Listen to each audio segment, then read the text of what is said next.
ஜோதிட வாஸ்து கன்சல்டன்ட் சென்னையிலிருந்து. இப்போ பார்த்தீங்கன்னா இந்த மாதம் பார்த்தீங்கன்னா நம்ம அந்த ஐப்பசி மாத பலன்களை தான் பார்க்க போகிறோம். அதுக்கு முன்னாடி இந்த ஐப்பசி மாதம் பார்த்தீங்கன்னு வச்சுக்கிங்களேன், பொதுவாக என்னென்னாக்கா இந்த ஐப்பசி மாதம் பார்த்தீங்கன்னா நிறைய விழாக்கள் உள்ள மாதம். ஏன்னா இந்த மாதத்தில் தான் பார்த்தீங்கன்னா தீபாவளி, பசங்களுக்கெல்லாம் ஒரே கொண்டாட்டம், எப்போ பட்டாசு வாங்கி தருவாங்கன்னு சொல்லிட்டு. ஏன்னா இந்த மாதம் நிறைய பலகாரங்கள் எல்லாம் செய்வாங்க, நிறைய ஸ்வீட்ஸு, நிறைய இனிப்பு பலகாரங்கள் இந்த மாதத்தில் நிறைய இருக்கும். அதே போல் நல்லா பார்த்தீங்கன்னா நல்ல அந்த முறுக்கு, அதிரசம், ஒட்டவடைன்னு சொல்லிட்டு அப்படியே இந்த வறுத்த உணவுகளை அதிகமாக நம்ம எடுத்துப்போம். மேலும் பார்த்தீங்கன்னா குடும்பத்தில் எல்லாருக்கிட்ட ஒரு மகிழ்ச்சி இந்த காலத்தில் ரொம்ப அதிகமாக இருக்கும். குடும்பத்தில் பார்த்தீங்கன்னா மகிழ்ச்சி இருக்குது. ஏன்னா தீபாவளிக்கு போனஸ் கொடுப்பாங்க, நிறைய பேர் பண்டு போட்டிருப்பாங்க. இது எல்லாமே இந்த மாதத்தை சிறப்பிக்க கூட ஒவ்வொரு காரணம் இருக்குது. அதே போல் தான் பார்த்தீங்கன்னா இந்த ஐப்பசி மாதம் பார்த்தீங்கன்னா நிறைய கிரக மாற்றங்களும் இருக்குது. ஏன்னா இந்த குரு பகவான் பார்த்தீங்கன்னு வச்சுக்கோங்க, அதிசாரமாக கடகத்தில் வர்றார், ஐப்பசி மாத தொடக்கத்திலே வந்துடுறார். மேலும் பார்த்தீங்கன்னா புதன் பகவான் பார்த்தீங்கன்னு வச்சுக்கோங்க, இந்த ஐப்பசி மாதத்தில் பார்த்தீங்கன்னா விருட்சகத்துக்கு போகிறார், துலாத்துலேருந்து விருட்சகத்துக்கு போகிறார். மேலும் செவ்வாய் பகவானும் பார்த்தீங்கன்னா இந்த மாதம் துலா ராசியிலேருந்து விருட்சகத்தில் போய் ஆட்சியாக உட்கார போகிறார். மேலும் பார்த்தீங்கன்னு வச்சுக்கோங்க, சுக்கிர பகவானோட பயிற்சியும் இருக்குது. ஏன்னா சுக்கிர பகவான் பார்த்தீங்கன்னா நவம்பர் 2ஆம் தேதி பார்த்தீங்கன்னா கன்னியிலேருந்து துலாத்துக்கு வர்றாரு ஆட்சியாக. ஸோ மேலும் பார்த்தீங்கன்னா சூரிய பகவான் பார்த்தீங்கன்னா ஐப்பசி மாதம் எப்போதும் துலா ராசியில் இருப்பார். ஏன்னா துலா ராசியில் பார்த்தீங்கன்னா சூரிய பகவான் நீசம். ஸோ இப்படி இவ்வளோ கிரக மாற்றங்கள் இந்த மாதத்தில் இருக்கிறதுனால நிறைய விஷயங்கள் இந்த மாதத்தில் நடக்க போகுதுன்னு சொல்லலாம். எல்லா ராசிக்காரர்களுக்கும் ஏதோ ஒரு விதத்தில் ஆரம்ப கட்டங்களில் நிறைய நற்பலன்களும், மாத பாதிக்கு அப்புறமா சில நற்பலன்கள் குறையவும் வாய்ப்பு இருக்குது. சில ராசிக்காரர்கள் பார்த்தீங்கன்னா ஆரம்ப கட்டத்தில் நற்பலன்கள் கொஞ்சம் கம்மியாக இருக்கும். ஒரு மாத நடுவில் அப்புறமா பார்த்தீங்கன்னு வச்சுக்கோங்க, பாதிக்கு மேலே பார்த்தீங்கன்னா நற்பலன்கள் அதிகமாக கிடைக்கக்கூடிய வாய்ப்புகள் எல்லாமே இருக்குது. பொதுவாக இந்த தீபாவளிக்கு பார்த்தீங்கன்னா நம்ம யம தீபம் ஏற்றுவோம். ஏன் இந்த யம தீபம் ஏற்றணும் அப்படின்றதுக்கெல்லாம் நிறைய விளக்கங்கள் இருக்குது. ஏன்னா யம தீபம் ஏற்றி இந்த மாதத்தில் பார்த்தீங்கன்னா காலையில் தீபாவளிக்கு காலையில் சுட சுட மட்டன் சாப்பிட்றது, நல்லா காலையில் கறி சாப்பிட்றது, மேலும் கங்காஸ்தானங்கள் காலையில் விடிய காலையில் கங்காஸ்தானம் செய்வோம். ஸோ இந்த மாதிரி நிறைய நிகழ்வு எல்லாமே இந்த மாதத்தில் இருக்கும். இந்த இதெல்லாம் ஏன் செய்யணும் அப்படின்ற ஒரு இருக்குது. ஏன்னா இதுக்கு ஆன்மீகத்தில் நிறைய விஷயங்கள் சொல்லியிருப்பாங்க. ஏன்னா நரகாசுரனை வதம் பண்ணதுனால நம்ம அதை கொண்டாடுறோம் அப்படின்னு சொல்கிறாங்க. இங்கே நரகம் என்ன சொல்லுவோம்னா, நம்ம இருட்டு, குளிர்ச்சி, இது ரெண்டு தான் நரகம். ஏன்னா இருட்டில் தான் பார்த்தீங்கன்னா பயம் இருக்கும். ஏன்னா நரகத்தில் பயம் இருக்கும் இல்லையா, சொல்லியிருப்பாங்க எண்ணெய் டஸ்ட்டில் போட்டு வறுப்பாங்கன்னு சொல்லி, அந்த பயம். அதே போல் குளிர்ச்சியில் பார்த்தீங்கன்னு வச்சுக்க, நமக்கு உடம்பு நடுங்கி நம்மளுடைய ரொம்ப சோம்பலாக இருக்கும்.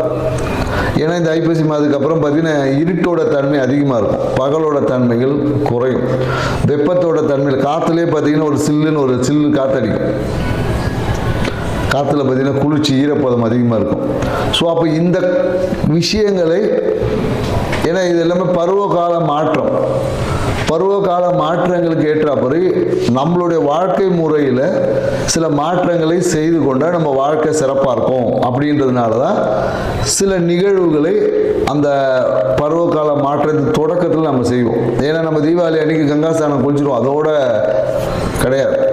கங்காஸ்தானம்லாம் அதுக்கப்புறம் பார்த்தீங்கன்னா நைட்டு எல்லாம் 10 மணிக்கு 11 மணிக்கு சில பேர் சாயந்தரம் தான் குளிக்கிறாங்க. ஸோ அப்போ என்னென்ன இந்த காலகட்டத்தில் கங்காஸ்தானம் என்பதுக்கு குளிக்கணும், சுடு தண்ணியில் குளிக்கணும். ஏன்னா கங்காஸ்தானம்னாவே சுடு தண்ணியில் குளிக்கிறது தான். ஏன்னா அதுக்கு பின்னாடி பெரிய உடனே கங்காஸ்தானம்னா அப்படியே அதுக்கெல்லாம் கேட்காதுங்க. ஏன்னா அதுக்கு பின்னாடி மிகப்பெரிய மருத்துவ விஷயங்கள்லாம் இருக்குது, நிறைய இருக்குது. ஏன்னா இந்த காலகட்டம் குளிர்காலம், இந்த காலத்தில் போயிட்டு நான் குளிர்ந்த தண்ணியில் தான் குளிப்பேன்னா நிறைய வாதம் சார்ந்த விஷயங்கள் வந்துடும். ஸோ அதனால் மிதமான சூடுள்ள தண்ணியை குளிக்கணும் அப்படின்ற ஒரு அறிவியல் விஷயத்தையும் புரிஞ்சுக்கணும். மேலும் இந்த காலகட்டத்தில் என்னென்னாக்கா வறண்ட உணவுகள், அதாவது இந்த காலத்தில் போயிட்டு நான் பழம் சாப்பிட்டாலும் சளி பிடிச்சிடும். ஃப்ரூட்ஸ்லாம் அதிகமாக இந்த காலகட்டம் எடுக்கக்கூடாது. வறண்ட உணவுகள், ஆயில் ஐட்டமாக எடுக்கணும். ஏன்னா கொழுப்புத்தன்மை நம்ம உடம்புல இருந்தால் தான் குளிரை எதிர்கொள்ளக்கூடிய ஆற்றல் நமக்கு கிடைக்கும். அப்படின்றதுனால தான் வறண்ட மட்டன் சாப்பிட்றது, வறண்ட அந்த முறுக்கு அதிரசம் இனிப்பு உணவுகளை சேர்த்துக்கொள்ளும் போது நம்மளுடைய உயிர்த்தன்மை நல்லா இருக்கும் அப்படி. ஏன்னா ஆன்மீகம் சார்ந்த விஷயத்தில் நிறைய விளக்கங்கள் நிறைய பேர் கொடுத்துருப்பாங்க. ஸோ நம்ம இது வாழ்வியல் சார்ந்த விஷயத்தில் ஒரு சிறிய விளக்கத்தை நம்ம புரிஞ்சுக்கணும். எதுக்கு இந்த காலகட்டத்தில் பொங்கல் அப்போ ஏன் பொங்கல் தான் செய்கிறோம் இல்லையா, அப்போ ஏன் அதிரசம் முறுக்கெல்லாம் செய்கிறதில்லை நம்ம. ஸோ பருவ காலங்களுக்கு ஏற்ற மாதிரி நம்மளுடைய உணவு பழக்க வழக்கம் இதை தான் பாரம்பரியம் சொல்லுது. ஏன்னா நம்ம இன்னைக்கு பாரம்பரிய விஷயங்களில் நிறைய மறந்துட்டோம். தீபாவளி வந்தால் ஒரு சினிமா பார்க்குறதோட முடிஞ்சு போச்சு. போய் புது படம் பார்த்துட்டு 4 பட்டாசு வெடிச்சுட்டு கவர்மெண்ட் கவர்ந்தடிச்சு படுத்துக்க வேண்டியதாக இருக்குது. ஸோ இது வாழ்க்கையில் நம்ம முன்னோர்கள் நமக்கு கொடுத்த வரக்கூடிய காலங்களை எதிர்கொள்ளக்கூடிய ஆற்றல் நம்ம ப்ரிப்பரேஷன். ஏன்னா மார்கழி மாதம் குளிர் தாங்க முடியாது. அதுக்கான ப்ரிப்பரேஷனை முன்னாடியிலேருந்து இந்த காலகட்டத்தில் நம்ம தொடங்கும். ஏன்னா அடுத்தது கார்த்திகை மாதம். அப்போ பார்த்தீங்கன்னா கார்த்திகை தீபம் ஏற்றுவோம். ஸோ வெளிச்சத்தை வெப்பத்தை அதிகம் பண்ணும். ஸோ இந்த மாதிரியான நிகழ்வு எல்லாமே இருக்குது என்ற ஒரு புரிதலோட இந்த ஐப்பசி மாத ராசி பலன்கள் ஒவ்வொரு ராசிக்கும் என்ன மாதிரி இருக்குன்றதை நம்ம பார்க்க போகிறோம். வாங்க வீடியோக்குள்ள போகிறோம். மூல நட்சத்திரக்காரங்கள் பார்த்தீங்கன்னா இந்த காலகட்டத்தில் என்ன நடக்கும்னா நிறைய ஆடம்பர பொருட்களை வாங்குவாங்க. ஆடம்பர பொருட்களை ஒரு கடன் வாங்கக்கூடிய சூழலுக்கு கடன் வாங்கி, ஏன்னா அந்த காலகட்டத்தில் மூல நட்சத்திரக்காரருக்கு சிறிய கடன் என்பது ஏற்படும். கடன் மூலயமா நிறைய மன மகிழ்ச்சி இருக்கும். கடன் வாங்கிட்டு பார்த்தீங்கன்னா சுற்றுலா போவாங்க. ஒரு லோன் எடுத்தாங்கன்னா பார்த்தீங்கன்னா நான் டூர் போகிறேன், ரிலாக்ஸ் பண்ணுறேன் அப்படின்றதுக்காக எங்கேயாவது வெளியூர் நண்பர்களை பார்க்க போவாங்க.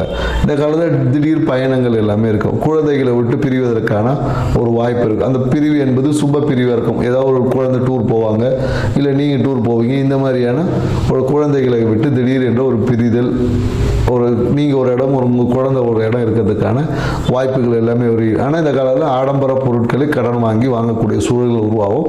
அந்த கடன் எவ்வளோ வாங்கணுன்றது தீர்மானிப்பது நீங்களாக இருக்கும். ஸோ அதனால் கடன் சுமையை ரொம்ப அதிகமாக்காமல் அளவாக கடன் வாங்கினீங்கன்னா வாழ்க்கை சிறப்பாக இருக்கும்.